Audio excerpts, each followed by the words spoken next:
بسم الله الرحمن الرحيم وبه نستعين والصلاة والسلام على رسول النبي الكريم وعلى آله وصحبه أجمعين وبعد.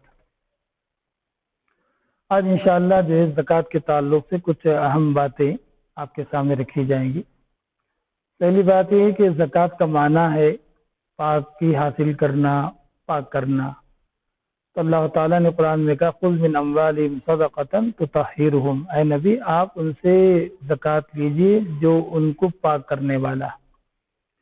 تو زکوٰۃ کا جو سب سے اہم مقصد کیا ہے؟ ایک تو مال کی پاکی ہے، نمبر دو فقراء و مساکین جو بھی ضرورت مند حضرات ہیں، اللہ تعالیٰ نے زکوٰۃ کے ذریعے سے ان کے لیے ایک امداد، ایک مدد اللہ تعالیٰ نے زکوٰۃ کے ذریعے سے اللہ تعالیٰ نے بنایا.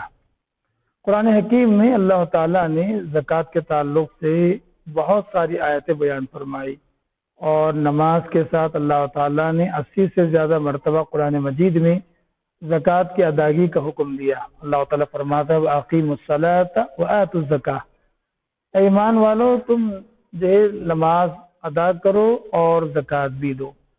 قرآن حکیم میں جو لوگ زکوٰۃ نہیں دیتے یا زکوٰۃ نہیں نکالتے ان کے لیے بہت بڑی وعید سنائی. اللہ تعالیٰ فرماتا ہے سورہ توبہ میں والذین یکنزون الذهب والفضة ولا ينفقون فی سبیل اللہ فبشرهم بعذاب علیم، جو لوگ مال جمع کرتے ہیں اور زکوٰۃ ادا نہیں کرتے، اے نبی آپ ان کے لیے دردناک عذاب کی خوشخبری سنائیے. یوم یحمى علیہا، اللہ نے کہا جس دن جو ہے ان کو آگ پہ ڈالا جائے گا. اللہ تعالیٰ نے کافی جہنم کی وعید اللہ تعالیٰ نے آیات میں اللہ تعالیٰ نے بیان فرمائی ہے. زکوٰۃ جو ہے تمام مسلمانوں پر فرض نہیں ہے، بلکہ ان مسلمانوں پر فرض ہے جن کو اللہ تعالیٰ نے مال و دولت دی ہے اور وہ مال نصاب تک پہنچ چکا.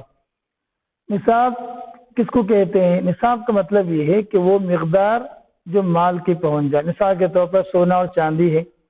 سونے کا نصاب یہ ہے کہ تقریباً 85 گرام 85 گرام اگر کسی کے پاس سونا ہو تو وہ سونا نصاب تک پہنچ گیا، اور چاندی اگر کسی کے پاس ہے تو 595 گرام اگر کسی کے پاس ہو تو وہ چاندی جو ہے نصاب تک پہنچ گیا.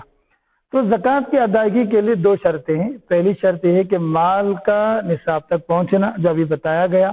نمبر دو نصاب کو پہنچنے کے بعد 1 سال کا گزرنا، حولان حول کہا جاتا ہے. 1 سال اگر گزر جائے تو اس پر زکوٰۃ جو ہے فرض ہو جاتا ہے اور واجب ہو جاتا ہے. چلیے زکوٰۃ کس کو دیں؟ زکوٰۃ کس کو دیں؟ ہر آدمی زکوٰۃ کا جو ہے حقدار نہیں ہوتا، بلکہ اللہ تعالیٰ نے اس کا مد بیان فرمایا سورہ توبہ میں انما الصدقات للفقراء والمساکین والعاملین علیہا والمؤلفۃ قلوبہم وفی الرقاب والغارمین وفی سبیل اللہ وابن السبیل. اللہ نے کہا کہ زکوٰۃ کا حقدار کس کس کو ہے؟ للفقراء، فقراء کے لیے، مساکین کے لیے، یا زکوٰۃ وصول کرنے والے کام کرنے والے لوگوں کے لیے. اگر کوئی آدمی جو غارم و قرض میں ہو اس کو ادائیگی کے لیے، اور مسافر کے لیے اللہ کے راستے میں جو ہے خرچ کرنے کے لیے. اور اسی طریقے سے اگر کوئی والمؤلفۃ قلوب، اللہ تعالیٰ نے کہا اگر کسی کے مال زکوٰۃ دینے سے وہ اسلام سے قریب ہو جائے، دین سے قریب ہو جائے، تالیف قلب کے لیے آپ ان 8 مدوں میں اپنا پیسہ دے سکتے ہیں اور جو ہے زکوٰۃ کے مال کو خرچ کر سکتے ہیں. اس میں ایک اہم بات یاد کرنا یہ ہے کہ مدرسوں کے لیے، مسجد بنانے کے لیے اور اسی طریقے سے دوسرے کاموں، عمارت وغیرہ کے لیے آپ زکوٰۃ کا مصرف خرچ نہیں کر سکتے. آپ اس کو صدقہ دے سکتے ہیں اور دوسرے اموال میں ہدیہ دے سکتے ہیں، عطیات دے سکتے ہیں آپ. لیکن زکوٰۃ اگر دینا ہو ان 8 مدوں میں سے ایک مد میں آپ خرچ کر سکتے ہیں. اسی طریقے سے زکوٰۃ کا پیسہ باپ بیٹے کو دے نہیں سکتا، میرے یہاں شوہر بیوی کو دے نہیں سکتا. اسی میں ایک اہم سوال ہے، کیا ایک سوال لوگ اکثر پوچھتے ہیں زکوٰۃ کیا نان مسلم کو دے سکتے ہیں؟ کیا نان مسلم کو دینا ہو تو ایک ہی صورت میں دے سکتے ہیں. بقیہ ایک صورت کیا ہے؟ تالیف قلب کے لیے. اگر کوئی جو ہے اگر آپ کے زکوٰۃ کے پیسے دینے سے نان مسلم کو وہ اسلام سے قریب ہو سکتا ہے، اسلام پہ قائم و دائم رہ سکتا ہے، ایسی صورت میں نان مسلم کو دیا جا سکتا ہے. ورنہ بقیہ مساکین، فقراء وغیرہ جو نان مسلم ہیں آپ ان کو نہیں دے سکتے زکوٰۃ کے اس میں. اسی طریقے سے بھائی کو دے سکتے ہیں، بہن کو دے سکتے ہیں.